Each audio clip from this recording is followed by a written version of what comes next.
মোৰ চেনেল ইউনিক্ৰণলৈ তোমালোকক স্বাগতম জনাইছোঁ। আজি আমাৰ ছেকেণ্ড ক্লাছ ষ্টাৰ্ট কৰিব ওলাইছোঁ। ফাৰ্ষ্ট চেপ্টাৰৰ ইন্ট্ৰডাকশ্যন টু আৰ্টিফিচিয়েল ইণ্টেলিজেঞ্চ। গতিকে তোমালোকে সকলোৱে মন কৰিবা। আজি আমি আলোচনা কৰিম হিউমেন ইণ্টেলিজেঞ্চ এণ্ড মেচিন। তাৰ বহুতো ছাব টপিক আছে, তাকো আমি জানিম। পোনপ্ৰথমে আজি আমি আলোচনা কৰিম what is a intelligence, what is a triggering researching and how to sense it with examples. আৰু 3 নম্বৰতে আমি আলোচনা কৰিম how machine can sense think and like a human. এটা মৌলিক উদাহৰণৰ সৈতে আজি আমি ক্লাছটো ষ্টাৰ্ট কৰিব ওলাইছোঁ। গতিকে তোমালোকে সকলোৱে মন দিবা। ইণ্টেলিজেঞ্চ কি হয়, হোৱাট ইজ এ ইণ্টেলিজেঞ্চ, কাক কৈ ইণ্টেলিজেঞ্চ জানো আহা আজি। আমি সৰুতে সকলো বস্তু শিকি নাহোঁ। টাইমৰ লগে লগে বস্তুবোৰ আমি শিকিবলৈ ট্ৰাই কৰোঁ, আৰু টাইমৰ লগে লগে আমাৰ শৰীৰো বিকাশ হ'ব ধৰে, বাঢ়িব ধৰে, ইনক্ৰিজ হ'ব ধৰে। ঠিক তেনেকৈ আমাৰ ব্ৰেইনো বাঢ়িব ধৰে, বিকাশ হ'ব ধৰে, আৰু বহুতো নজনা কথা জানিব বা শিকিব ধৰোঁ। আই মিন টু চে ইণ্টেলিজেঞ্চ হওঁ। আৰু এই ইণ্টেলিজেঞ্চ ক'ৰ পৰা হৈছোঁ, আমি যুক্তিৰ পৰা হৈছোঁ। এতিয়া যুক্তিৰ অৰ্থ কি?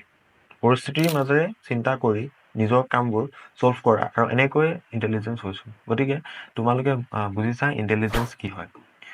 চ' এতিয়া আমি আলোচনা কৰিম what is a triggering reasoning and how to sense it. তোমালোকৰ মনত প্ৰায় প্ৰশ্ন হৈছে চাগে, ট্ৰিগাৰিং ৰিজনছ বা চেন্স ইট সেইবোৰ কি বস্তু। Let's explain this. অসমীয়াত ট্ৰিগাৰিং ৰিজনিঙক যুক্তি বুলি কোৱা হয়।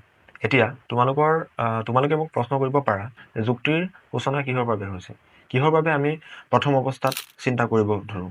এনচাৰটো হ'ল সংবেদন বা চেন্সৰ দ্বাৰা। এটা এক্সাম্পলৰ সৈতে বুজিবলৈ ট্ৰাই কৰোঁ। তোমালোকে ভালকৈ বুজি পাবা। বা কল্পনা কৰা, তুমি ৰাস্তাৰে খোজকাঢ়ি গৈ আছা। হঠাৎ ৰাস্তাত তুমি এটা ডাঙৰ শব্দ শুনিছা। সেই শব্দটো হৈছে এখন গাড়ীৰ শব্দ। হঠাৎ তুমি লগে লগে ছাইড হৈ দিছা, বা শব্দটো শুনাৰ লগে লগে তুমি ছাইড হৈ দিছা। এইটো কিহৰ বাবে হৈছে? তুমি হৰ্ণটো শুনি চেন্স কৰিছা মানে, আৰু আঁতৰি গৈছা। আই মিন টু চে যুক্তি। মানে তুমি ট্ৰিগাৰ কৰিছা নিজকে ছেভ কৰিবলৈ গাড়ীখনৰ পৰা। তুমি নিৰাপদে থাকিবলৈ, এইটো হৈছে স্মাৰ্ট আইডিয়া, মানে তোমাৰ ইণ্টেলিজেঞ্চৰ কামাল। গতিকে আমাৰ মগজুৱে কেনেদৰে কাম কৰে আমি গম পালোঁ আজি। আমি অহৰহ উদ্দীপক, শব্দ, দৃষ্টি, গোন্ধ, স্পৰ্শ পৰিৱেশৰ পৰা লাভ কৰি আহিছোঁ আমি। আমাৰ মগজুৱে এই ইনপুটটো প্ৰক্ৰিয়াকৰণ কৰে, আৰু ইয়াৰ বিষয়ে চিন্তা কৰে, আৰু তাৰ পিছত ব্যৱস্থা গ্ৰহণ কৰে। এই সমগ্ৰ প্ৰক্ৰিয়াটো যুক্তিবাদ বা ৰিজনিং বোলা হয়। এতিয়া ইয়াত এটা আকৰ্ষণীয় কথা আছে, বা জীৱ জন্তুৱে অনুভৱ কৰিব পাৰে আৰু যুক্তিও দিব পাৰে, কিন্তু এটা নিৰ্দিষ্ট লিমিটলৈহে ইহঁতে যুক্তি বা চেন্স কৰিব পাৰে। যেনে কুকুৰে খাদ্যৰ গোন্ধ পাই খাবলৈ যায়।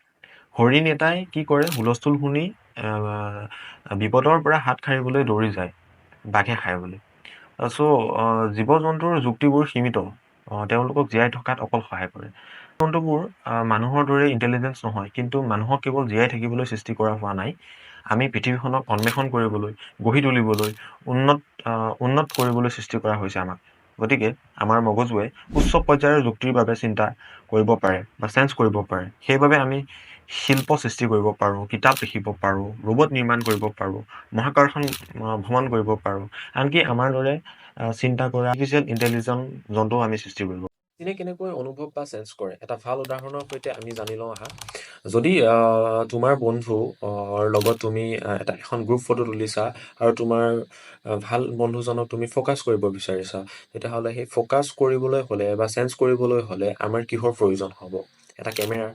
এটা কেমেৰা কি? কেমেৰা এটা হৈছে চেন্সৰ, যি চেন্স কৰিব পাৰে, আৰু সেই সকলোবোৰ কৰিবলৈ মেচিনবোৰক সঁজুলি বা চেন্সৰৰ প্ৰয়োজন হয়। ঠিক তেনেদৰে মেচিনবোৰৰ বাবে বহুতো চেন্সৰ আছে। যেনেকৈ ফটো তুলিবৰ বাবে কেমেৰা চেন্সৰ, শব্দৰ বাবে মাইক্ৰফোন চেন্সৰ, তাৰপিছত কোনো বস্তুৰ গতি জুখিবলৈ মোচন ডিটেক্টৰ চেন্সৰ, মানুহৰ আঙুলিৰ ছাপ স্কেন কৰিবলৈ ফিংগাৰপ্ৰিণ্ট চেন্সৰ, টেম্পাৰেচাৰ জুখিবৰ বাবে থাৰ্মেল চেন্সৰ, দূৰত্ব জুখিবৰ কাৰণে প্ৰক্সিমেটৰী চেন্সৰ, এটচেট্ৰা। এইবোৰ চেঞ্চৰক যন্ত্ৰৰ মেইন পাৰ্টছ বুলি কোৱা হৈছে।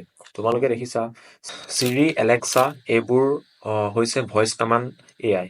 চিৰি আৰু এলেক্সাৰ কি হয় মই আগৰ ভিডিঅ'ত তোমালোকক ভালদৰে কৈছিলোঁ। ধৰি লোৱা তুমি তোমাৰ ফোনটো হাতত তুলি লৈছা আৰু এলেক্সা বা চিৰি এপটো অন কৰিছা আৰু এলেক্সাক কৈছা হোৱাটছ দ্য ৱেডাৰ টুডে। এইটো হৈছে তুমি ইনপুট কমাণ্ড দিছা It's sunny এলেক্সাক, and যি বুজিছে warm আৰু today. তোমাক এনচোৱাৰ বা আউটপুট কমাণ্ডটো দিছে ইটছ ছানি এণ্ড ৱাৰ্ম টুডে, যিটো নেকি তোমাৰ ইনপুট কথাক চেঞ্জ কৰি এটা গুড আউটপুট দিছে। এতিয়া আমি কি শিকিলো যে AI হ'বলৈ হ'লে চেন্সিং, ৰিজনিং আৰু এক্টিং থাকিব লাগিব। এইখিনিৰ পৰা আমি এটা ক'ব পাৰোঁ যে চেন্সৰে ইনপুটটো কালেক্ট কৰিছে আৰু সেই ইনপুটটো প্ৰচেছ কোনে কৰিছে? AI। চ' AI প্ৰচেছ কৰাই ৱৰ্ক বা কাম কৰাইছে মেচিনক। গতিকে আমি ক'ব পাৰোঁ মেচিনবোৰক ইনপুট বুজিবলৈ আৰু স্মাৰ্ট ডিচিশ্যন ল'বলৈ AI অতি গুৰুত্বপূৰ্ণ। চ' আজি ক্লাছটো ইমানেই, আৰু এইটো চেপ্টাৰ এটা ভিডিঅ'ত খতম হ'ব। গতিকে ভালকৈ থাকা, ভালে থাকা। Thank you, good bye.